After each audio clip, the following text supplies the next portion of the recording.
ہے اور جھوٹے شخص سے بھی بھائی چارہ نہ کرو کہ اس کے ساتھ معاشرت میل ملاپ تمہیں نفع نہ دے گا، تمہاری بات دوسروں تک پہنچائے گا اور دوسروں کی بات تمہارے پاس لائے گا، اور اگر تم سچ بولو گے جب بھی وہ سچ نہیں بولے گا، نہ جھوٹا چلے گا، نہ گناہگار چلے گا، نہ احمق چلے گا۔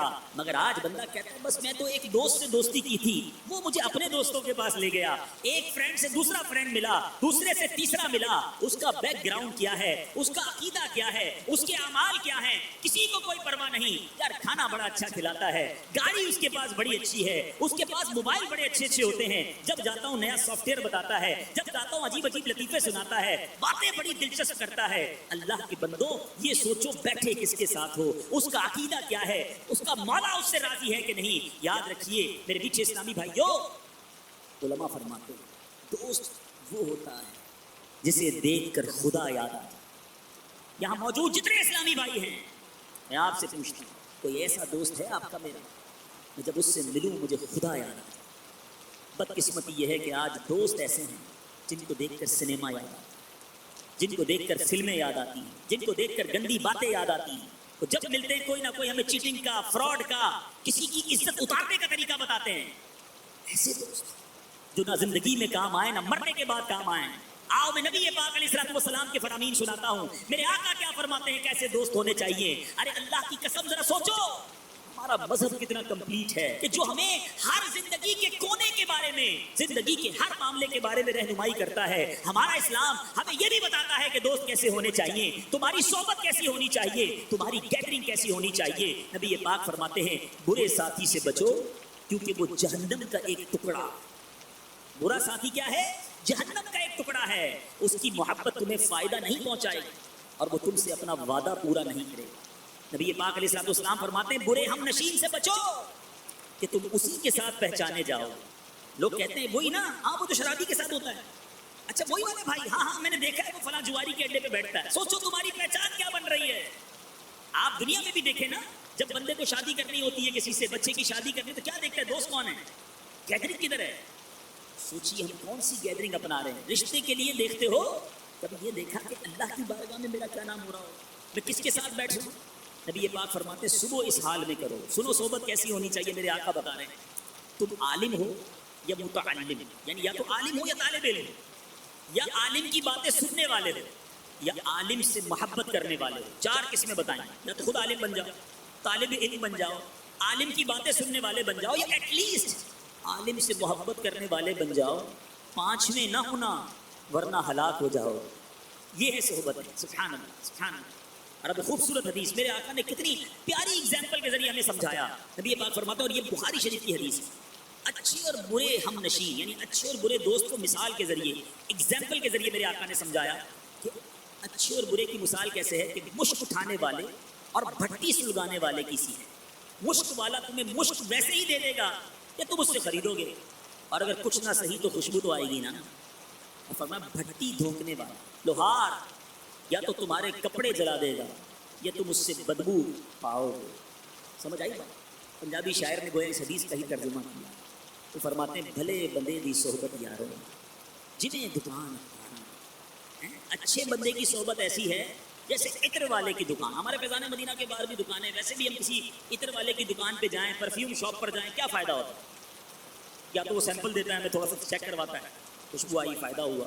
اچھا اس نے چیک بھی نہ کروایا پھر بھی اس کی دکان میں گئے تو خوشبو تو آئی نا، کچھ بھی نہ لیں، پیسے خرچ نہ کریں، فائدہ پھر بھی ملتا ہے، خوشبو مل جاتی ہے۔ یہ اچھی صحبت ہے، حدیث پاک میں نے آپ کو سنائی ہے۔ اور برے بندے دی صحبت یاروں جنہیں دکان لوہارا، لوہار کی دکان پر جائیں، دھواں اٹھ رہا ہوتا ہے، بدبو اٹھ رہی ہوتی ہے، چنگاریاں اڑ رہی ہوتی ہیں، کتنے بھی کپڑے بچا لیں گھر آ کے چیک کرو گے ایک آدھی چنگاری نے کپڑے میں سراغ کر ہی دیا ہو۔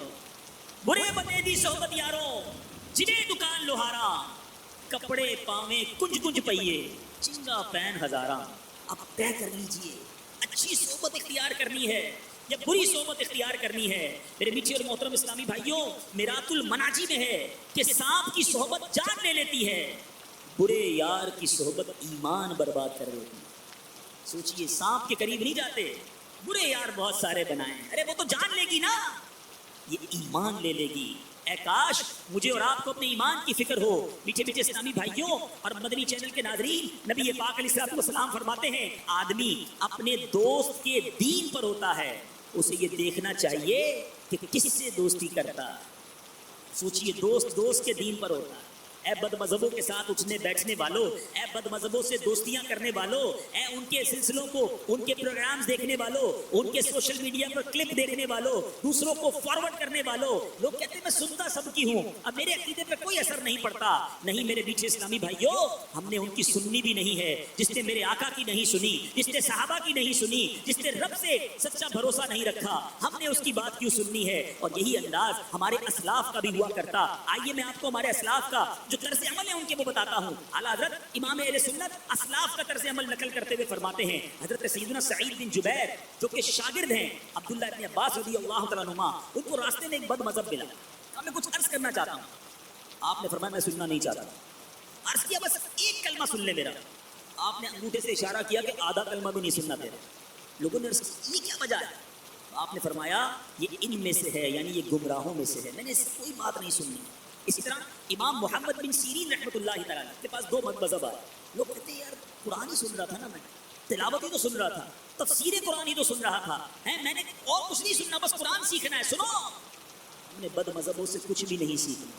امام محمد بن سیرین کیا فرماتے ہیں؟ ان کے پاس دو بد مذہب آئے، عرض کی کچھ آیات کلام اللہ ہم آپ کو سنائیں، صرف آیات قرآنی؟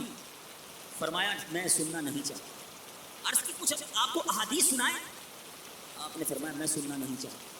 انہوں نے اصرار کیا تو فرمایا تم دونوں اٹھ جاؤ یا میں اٹھ جاتا ہوں۔ آخر وہ چلے گئے۔ لوگوں نے عرض کی حضور حرج کیا تھا، وہ آیتیں تو سنا رہے تھے، حدیثیں تو سنا رہے تھے۔ آج لوگ یہی کہتے ہیں نا یار اب صرف قرآن سنتے ہیں، میں بچوں کو اس لیے بھیجتا ہوں فلاں جگہ پر کہ بچہ قرآن سیکھ کر آ جائے۔ ارے اس کے پاس بھیجتے ہو جس کا عقیدہ ہی ٹھیک نہیں، تمہارے بچے کو کل کیا بنا دے گا؟ آج لوگ کہتے ہیں یار اب تفسیر قرآن چھوٹا سا کلپ تھا، بڑا اچھا تھا، سنو تو صحیح یار، بات کتنی اچھی کی ہے۔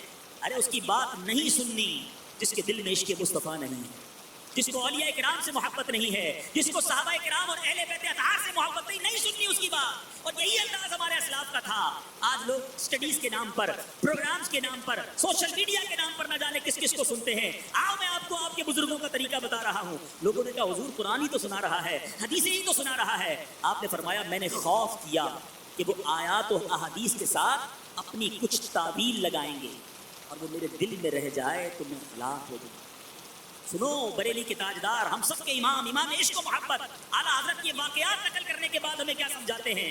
فرمایا آئمہ بزرگوں کا تو یہ خوف کا عالم تھا، اور عوام کو اب یہ جرت ہے ولا حول ولا قوت الا باللہ۔ دیکھو امان کی راہ وہی ہے جو تمہیں تمہارے پیارے نبی صلی اللہ تعالیٰ علیہ وسلم نے بتائی۔ آقا فرماتے ہیں ایاکم و ایاہم لا یدلونکم ولا یفتنونکم، ان بد مذہبوں سے دور رہو اور انہیں اپنے سے دور کرو، کہیں وہ تمہیں گمراہ نہ کر دیں، کہیں وہ تمہیں فتنے میں نہ ڈال دیں۔ اعلیٰ حضرت فرماتے دیکھو نجات کی راہ وہی ہے جو رب نے قرآن میں فرمائی۔ اللہ فرماتا ہے 7ویں پارے میں سورہ انعام آیت نمبر 68 میں فلا تقعد بعد الذکر مع القوم الظالمین۔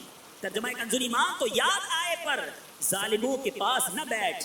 بھولے سے اگر ان کے پاس بیٹھ بھی گئے تو یاد آنے پر فوراً کھڑے ہو جائیں۔ اے میرے میٹھے اسلامی بھائیوں، یہ ہمیں ہمارے بزرگ سکھا رہے، دوستی بھی نہیں رکھنی اور ایسے لوگوں سے دین بھی نہیں سیکھنا، ایسے لوگوں کے بیانات بھی نہیں سننے، ان کی محفلوں میں بھی نہیں جانا۔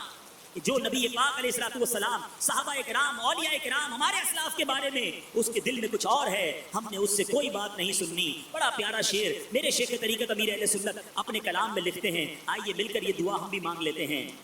محفوظ صدا رکھنا شہاب ادبوں سے، محفوظ صدا رکھنا شہاب ادبوں سے،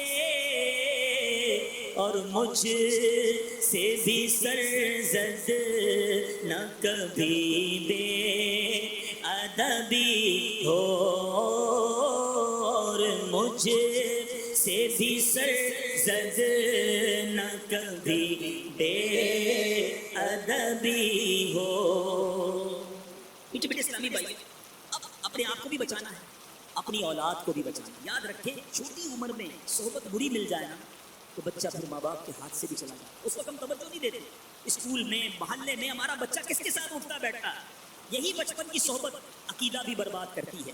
یہی بچپن کی صحبت اعمال بھی برباد کرتی ہے اور بری عادتوں میں بھی لگا دیتی ہے. مگر ہم اس کو اگنور کرتے ہیں کہ ابھی بچہ ہے. نہیں میرے بیٹے اسلامی بنے. ایک بہت خوبصورت رسالہ ہے مکتبۃ المدینہ کا، دودھ پیتا مدنی منا. اس کے اندر ایک بڑی خوبصورت حکایت ہے اور یہ بہت سارے والدین کو کام آئے گی. ایک صاحب اپنے بچے کو کہتے بیٹا میں نے دیکھا ہے تمہارے دوست کچھ ٹھیک نہیں ہیں، بروں کی صحبت میں مت بیٹھ ورنہ یہ تمہیں برا بنا دے گی. تو بیٹا کہتا ابو جان فکر نہ کریں، دوست اگر برے بھی ہیں تو میں ان جیسا نہیں بنوں گا. تو والد نے کس طرح سمجھایا. ایک دن بہت سارے آلو بخارے لے کر گھر آیا اور اس میں ایک آلو بخارا سڑا ہوا تھا. گھر والوں نے کھایا مگر وہ سڑا ہوا کسی نے بھی نہیں کھایا. تو ایک ہی پیالے میں وہ سارے آلو بخارے رکھے اور وہ سڑا ہوا بھی اوپر رکھ دیا. تو بیٹا کہتا ہے ابو جان یہ جو گلا سڑا ہے نا آلو بخارا اس کو نکال دیجیے. والد نے کہا نہیں اسی میں رہنا. دوسرا دن ہوا تو اب جو گلا سڑا آلو بخارا تھا نا اس کے قریب جتنے بھی آلو بخارے تھے وہ بھی خراب ہو گئے. تو بیٹا کہتا ہے ابو میں نے آپ کو کل کہا تھا نا دیکھیں یہ ایک گندا تھا تو اس نے سب کو گندا کر دیا. تو بیٹا یہی تو سمجھانا چاہ رہا ہوں کہ گلے سڑے کے برابر میں آلو بخارے رہے تو وہ بھی خراب ہو گئے. میرا بیٹا ایسے دوستوں سے دوستی نہ رکھنا ورنہ تم پر بھی اثر ہو جائے.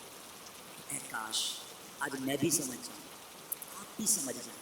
دوستی اچھی ہونی چاہیے. میں نے نسائی شریف میں ایک حدیث پڑھی، سبحان اللہ سبحان اللہ، ایمان تازہ ہو گیا.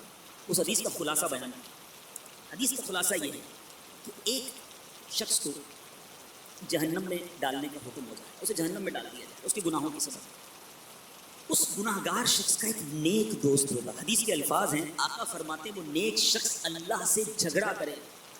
اس کا مقام کیسا ہوگا؟ یہ وہ جھگڑا نہیں ہے جو آج کے دنیا کے جھگڑا مان والی ضد نہیں ہوتی جس کو مدنی ضد کہتے ہیں. مان اللہ کی بارگاہ میں وہ نیک کھڑا ہو جائے گا کہ یا اللہ تو نے میرے اس دوست کو جہنم میں ڈال دیا جس نے میرے ساتھ نمازیں پڑھی ہیں، میں گواہ ہوں اس نے میرے ساتھ روزے رکھے ہیں.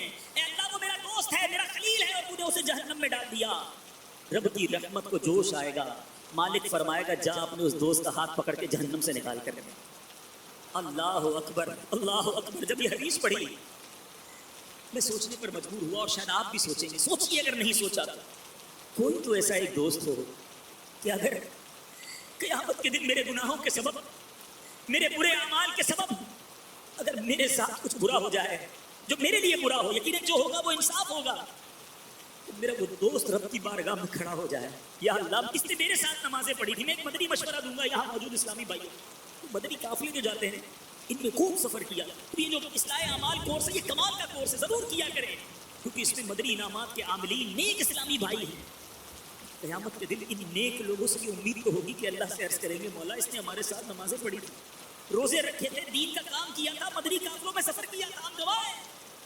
ایسے ایک دو دوست ہونے چاہیے میرے میٹھے اسلامی بھائی. مدنی ماحول میں بھی میں مشورہ دوں گا اپنی قربت ان کے ساتھ رکھیں جو مدنی انعامات کے عامل ہیں، جو 12 ماہ کے مسافر ہیں، جن کے اندر خوف خدا آپ کو نظر آتا ہے، جو عشق رسول کے پیکر ہیں. تلاش کرو یار یہ بڑا نیک ہے، میں اس کے ساتھ ہو جاؤں گی، روز تلاوت کرتا تاکہ اس کی برکتیں مجھے ملتی رہیں. ایک تو اس کی صحبت اثر کرے گی اور دوسرا انشاءاللہ یہ میری سفارش کرے گا. ہے کوئی ایسا دوست؟ آج تو ایسے دوست بنائے ہیں جن کو نماز پڑھنا بھی نہیں، میرا جنازہ کیسے پڑھیں گے؟ جن کو غسل کے فرائض نہیں معلوم وہ مجھے مرنے کے بعد غسل کیسے دیں گے؟ ارے جن کو قاعدہ پڑھنے نہیں آتا مرنے کے بعد میرے سوئے پر قرآن کیسے پڑھیں گے؟ مرنے کے بعد میرے لیے دعا کیسے کریں گے؟ سوچو ان دوستوں کا کیا کام جو مرنے کے بعد مجھے کچھ نہیں پہنچا سکتے. ارے دوست تو ایسے ہونے چاہیے کہ اگر میں دنیا سے چلا جاؤں تو سنت کے مطابق مجھے غسل دیں، مجھے کفن دیں، مجھے سنت کے مطابق قبر میں اتاریں، میرا جنازہ پڑھے تو ان کی آنکھوں میں آنسو ہوں، جب ہاتھ اٹھائے تو ان کی آنکھیں بہیں، وہ نیک لوگ اللہ کی بارگاہ میں کہیں ہمارے دوست کی مغفرت کرتے مولا اس کے گناہ معاف کر دے. جب نماز پڑھے ہمیں یاد رکھے، جب نیکی کا کام کرے ہمیں یاد رکھے، جب قرآن کھولے تو ہمیں ثواب پہنچائے، جب کسی مزار پہ جائیں یاد کر کے ہمارے لیے دعا کریں. ہیں ایسے دوست یا ایسے دوست ہیں جو مرنے کے بعد بھی سنیما جاتے رہیں گے، جو برائیوں کے اڈوں پر جاتے رہیں گے. اے میرے میٹھے اسلامی بھائیوں چوائس آپ نے کرنا ہے، فیصلہ آپ نے کرنا ہے کہ کیسے دوست رکھنے ہیں، کیسی صحبت رکھنی ہے. ہو سکتا ہے ناظرین اور یہاں موجود اسلامی بھائی سوچ رہے ہو کہ بات تو ٹھیک ہو رہی ہے، دوست تو اچھے ہونے چاہیے، مگر اس دور میں کہاں سے ڈھونڈوں دوست؟ میٹھے اسلامی بھائیوں دوست موجود ہیں، ماحول موجود ہیں. اسٹیپ فارورڈ آپ نے کرنا ہوگا، ہمت آپ نے کرنی ہوگی. شروع میں دل نہیں لگے گا. بیمار کو شروع میں کھانا اچھا نہیں لگتا، دوائی اچھی نہیں لگتی، منہ کڑوا ہوتا ہے. ان دوستوں کو چھوڑ کر آئیے میں آپ کو دعوت دیتا ہوں، دعوت اسلامی کا مدنی ماحول اپنا لیجئے۔ یہ وہ دوست ہیں جو دنیا میں بھی کام آئیں گے، یہ مرنے کے بعد بھی کام آتے ہیں، یہ اپنے اسلامی بھائیوں کو نہیں بھولتے، یہ جنازے میں بھی شرکت کرتے ہیں، یہ سویم میں بھی شرکت کرتے ہیں، ارے بیمار ہو جاؤ تو بیمار کرسی کے لیے بھی آتے ہیں۔